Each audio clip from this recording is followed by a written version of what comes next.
भाजपचे प्रवक्ते शिवराय कुलकर्णी, काँग्रेसचे प्रवक्ते बालाजी गाडे पाटील आणि माजी निवडणूक अधिकारी अनंत कळसे या सर्व मान्यवरांबरोबर आपण पुन्हा एकदा चर्चेकडे वळतोय। बालाजी गाडे, आपल्याकडे येतो। राहुल गांधींच्या आणखी एका या सनसनाटी आरोपानं निवडणूक प्रक्रियेवरच प्रश्नचिन्ह निर्माण होतं, निवडणूक आयोगावर प्रश्नचिन्ह निर्माण होतं। आज राजुरानं देशाचं लक्ष वेधलं। पुरावे आहेत तर मग कोर्टात कधी जाणार? नाही, सगळ्यात महत्वाचा विषय असा आहे की राहुल गांधींनी देशाचे विरोधी पक्ष नेते म्हणून आतापर्यंत एक विशालजी 3 मुद्दे आहेत। सर्वप्रथम राहुलजींनी या निवडणूक याद्यांमध्ये जो घोटाळा झालेला आहे त्या संदर्भानं पहिल्यांदा लेख लिहिला, त्यानंतर दुसऱ्यांदा पत्रकार परिषद घेतली आणि ही दुसरी त्यांची पत्रकार परिषद आहे। आणि जे काही मांडलं त्याचे सगळं पब्लिक डोमेन म्हणजे पीडीएफ मध्ये सगळे पुराव्यानिशी ते मांडलेलं आहे। कुठलंही बेसलेस काही त्यांनी मांडलेलं नाहीये। त्यामुळे जे काही मांडले ते पुराव्यानिशी मांडलेलं आहे। आता हे सगळं टिकवण्याची जबाबदारी ही निवडणूक आयोगाची आहे, कारण निवडणूक आयोगानं देशातल्या 140 कोटी लोकांना उत्तर देणं हे त्यांची जबाबदारी आहे आणि ते देण्यासाठी ते बांधील आहेत। त्यामुळे आम्ही हे आरोप केलेत आणि आरोप सप्रमाण पुराव्यानिशी केलेले आहेत। याच्या पलीकडे जाऊन कर्नाटकच्या सीआयडीने, सीआयडी काय, ही काय खाजगी काँग्रेस पक्षाची यंत्रणा नाहीये, ती सरकारी यंत्रणा आहे। तर कर्नाटकच्या सीआयडीने 18 पत्र पाठवलेले आहेत की यामध्ये जे डिलेशन झालं किंवा ऍडिशन झालं त्या संदर्भानं कुठल्या आयपी ऍड्रेसवरनं झालेलं आहे, कुठल्या मोबाईल नंबरवरनं झालेलं आहे, त्यांचं डेस्टिनेशन काय आहे, या संदर्भानं माहिती मागवली आणि तब्बल 18 पत्र पाठवले। पण त्याचं उत्तर एकदाही अजूनही निवडणूक आयोगानं दिलेलं आहे। मग नेमकं निवडणूक आयोग एका क्लिकवरती सगळं मिळतं, तर निवडणूक आयोग हे का देत नाहीये? मतं चोरणाऱ्यांना निवडणूक आयोग का पाठीमागे घालतोय, हा आमचा सवाल आहे।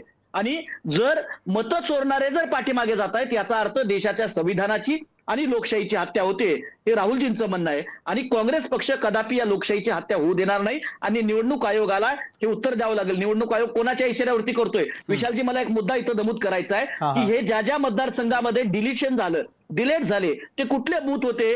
तर 2019च्या निवडणुकांमध्ये जिथं काँग्रेस पक्षाला बहुतांश मतदान पडलं किंवा लीड आहे त्या ठिकाणावरती हे करण्यात आलं। त्यांनी उदाहरण दिलं, सप्रमाण दिलेलं आहे की गोदाबाई नावाच्या महिलेच्या नावाने त्या ठिकाणावरती 12 लोकांची मतं डिलीट करण्यात आली आणि डिलीट करणारा जो व्यक्ती होता त्याला सुद्धा समोर आणण्यात आलं। त्यानं सांगितलं हे मला माहित नाहीये, त्यांचा व्हिडिओ प्रूफ सहित आणि एक व्यक्ती समोर ठेवलेला आहे। त्यामुळे आता याच्यामध्ये काहीतरी खोटं बोलतायत अशातला विषय नाही, देशाच्या समोर पुराव्यानिशी ठेवलंय। आता निवडणूक आयोगानं राजकारणी प्रवक्त्यांसारखं उत्तर न देता आठवड्याभराच्या आतमध्ये देशाच्या समोर तुम्ही का देत नाहीयेत, का तुम्ही मतचोरांना पाठीमागे घालताय आणि तुम्ही हे भाजपच्या सांगण्यावरून घालताय का? आमचा तर सरळ सरळ आरोप आहे की भाजपच्या सांगण्यावरून निवडणूक आयोग मतचोरांना पाठीमागे घालतोय। त्यांनी उत्तर द्यावं। सर, समारोप करतोय की मला हे सांगायचं की राजूर याचा संदर्भ आता झाला, या अगोदर तिथले आजी माजी दोन्ही आमदार बोलत होते।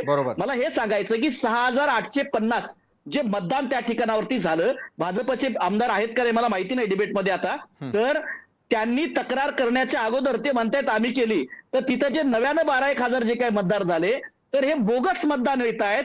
हे ज्यावेळेस काँग्रेस पक्षाचे धोटे साहेब असतील किंवा तिथले आमची सगळे काँग्रेस पक्षाच्या पदाधिकाऱ्यांना लक्षात आल्याच्या नंतर निवडणूक आयोगाकडे तक्रारी केल्या, त्याचे पुरावे माझ्याकडे आहेत, ते मी तुम्हाला देऊ शकतो कुठल्या तारखेला केल्या। त्यानंतर निवडणूक आयोगाने मग तहसीलदारांनी दबाव टाकल्यावरती, निवडणूक आयोगानं वगैरे सगळ्या आमच्या काँग्रेस पक्षाने दबाव टाकल्यावर ती तक्रार दाखल करून घेतलेली आहे। त्यातही 6850, उर्वरित 12,000 मतांचं काय? 6 महिन्यामध्ये 18,000 मतदान आले। ज्या मतांची आकडेवारी आपण मागताय किंवा ज्याचं उत्तर मागताय, माझं मत आहे की भाजपकडनं त्याचं उत्तर घेणं आता अत्यंत आवश्यक आहे।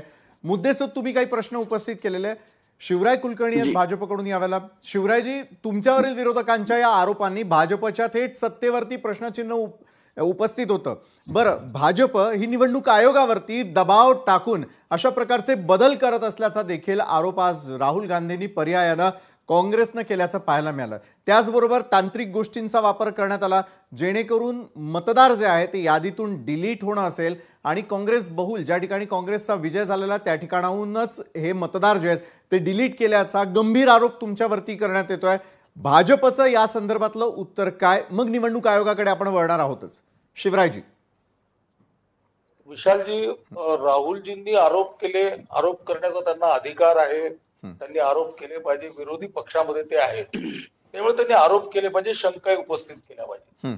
मला या आरोपांबद्दल फार काही वाटत नाही। मला सगळ्यात काय वाटतं माहितीये का, की याच्या मागे जी राहुल गांधींची मानसिकता आहे त्या अत्यंत विकृत अशा मानसिकतेचं ओंगळ दर्शन राहुल गांधी वारंवार करतायत, हे फारच दुर्दैव आहे.